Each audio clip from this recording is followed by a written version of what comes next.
La cabine était tendue, les moteurs vrombissaient, quand une voix de la rangée 7 a fendu l'air comme une lame. « Retournez en Afrique !» Hâté, il criait assez fort pour que tout l'avion l'entende. Les passagers se sont figés. La femme noire qui l'insultait n'a rien dit, elle l'a juste regardé avec des yeux calmes et perçants. Il a souri, fier de son éclat, ignorant que la personne qu'il venait d'humilier n'était pas du tout une passagère. Quelques minutes plus tard, cette même femme qu'il voulait voir hors de l'avion a soulevé l'interphone et a dit « Mesdames et messieurs, c'est votre commandant de bord qui vous parle. » La cabine est tombée dans un silence absolu. Le terminal bourdonnait d'impatience. Le vol 318 de New York à Londres était retardé pour la 3e fois ce matin-là, et les passagers étaient agités. Les téléphones brillaient, le café fumait, et la frustration était palpable. Près de la porte que 12, un homme en costume gris coûteux faisait les 100 pas comme si le monde lui devait le mouvement. Edward Lawson, PDG d'une société de capital investissement, détestait attendre, surtout quand il se sentait important. Au coin de la porte, une femme noire en uniforme révisait sa liste de contrôle de vol. La capitaine Maya Roberts, calme et sereine, remarquait à peine les regards. Elle les avait déjà vus.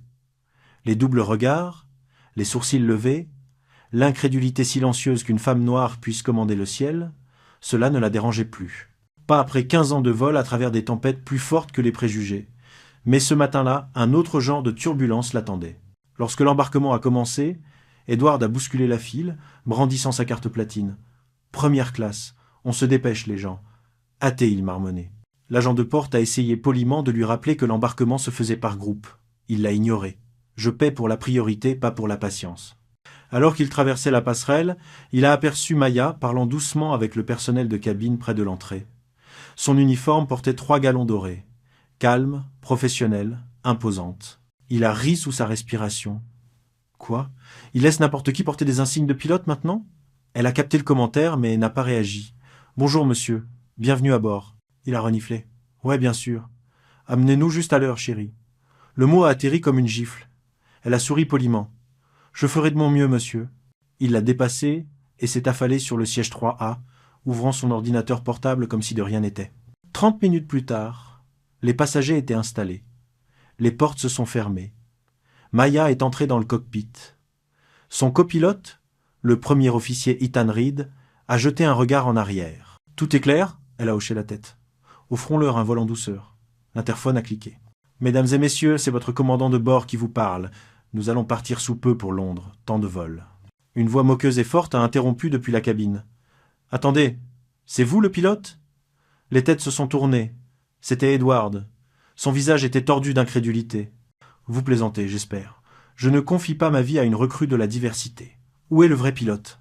L'avion s'est immobilisé. Les agents de bord se sont figés. La main d'Ethan s'est crispée sur la manette des gaz. Le ton de Maya n'a pas bronché. « Monsieur, veuillez rester assis, s'il vous plaît. » Mais Edward s'est levé. « Non, je suis sérieux, c'est scandaleux. Je ne traverse pas l'Atlantique avec. » Il a hésité, la regardant de haut en bas. Elle aux commandes. « Retournez en Afrique ou d'où vous veniez. » Les mots ont frappé la cabine comme le tonnerre. Des halètements ont éclaté. Une femme a couvert les oreilles de son enfant. Un homme a commencé à filmer. La voix de Maya a coupé le chaos, régulière, ferme, maîtrisée. « Monsieur, reprenez votre siège immédiatement. » Il a ri. « Ou quoi, vous allez appeler la sécurité? Vous n'avez pas ce genre de pouvoir. » Elle s'est approchée, ses yeux vifs mais calmes. « En fait, si. » Elle s'est tournée vers le cockpit, a appuyé sur l'interphone et a parlé clairement. « Mesdames et messieurs, c'est votre commandant de bord qui vous parle. En raison d'un incident de sécurité à bord, nous allons retourner à la porte. » Les murmures ont commencé instantanément. « Attendez, c'est elle, la capitaine !» a chuchoté quelqu'un. « Oh mon Dieu, c'est la capitaine !» Le sourire narquois d'Edward a vacillé. « Vous n'êtes pas sérieuse ?»« Très, » a-t-elle répondu, « et pour votre sécurité et celle de tout le monde, vous serez escorté hors de cet avion. » Alors que l'avion reculait vers le terminal, il a crié « Vous allez le regretter. Je connais des gens dans l'aviation. Vous allez perdre votre emploi pour cette mise en scène. » Maya n'a rien dit. Son silence était plus tranchant que n'importe quelle insulte. Lorsque la passerelle s'est rattachée, la police de l'aéroport est entrée dans la cabine. Les passagers ont commencé à applaudir doucement, tandis que la rage d'Edward se transformait en panique. « C'est de la discrimination », a-t-il hurlé alors qu'on l'emmenait. Une femme de la rangée 8 a murmuré « Maintenant, vous savez ce que ça fait ?» En quelques heures, la séquence a inondé les médias sociaux, le clip de l'homme d'affaires blanc criant « Retournez en Afrique ». Pendant que la pilote noire ramenait calmement l'avion, à la porte s'est répandue comme une traînée de poudre. Des millions de personnes ont regardé. Les journalistes ont rejoué l'image par image. La légende disait « Elle n'a pas élevé la voix. Elle a élevé le niveau d'exigence. » Au matin, le nom d'Edward Lawson était tendance non pour les affaires, mais pour le sectarisme. Son entreprise a publié un communiqué qualifiant son comportement d'inacceptable et contraire à nos valeurs. À midi, il était suspendu. Le soir, il était licencié. Pendant ce temps, la capitaine Maya Roberts est devenue un symbole de force tranquille. Les demandes d'interview affluaient. Les syndicats de compagnies aériennes ont loué son professionnalisme. Un commentaire sous la vidéo virale l'a bien résumé. Elle ne l'a pas humiliée. Elle a juste laissé la gravité faire le travail. Quelques semaines plus tard, lors d'un sommet sur le leadership et l'égalité au travail, Maya se tenait derrière un podium, portant son uniforme avec une fierté tranquille. Le pouvoir, a-t-elle dit, ce n'est pas la force avec laquelle vous pouvez crier. C'est le calme que vous gardez lorsque le monde essaye de vous ébranler. Le public s'est levé. Les appareils photo ont clignoté. Même son copilote, assis au premier rang, s'est essuyé les yeux. Après, une jeune fille noire s'est approchée d'elle, les mains tremblantes.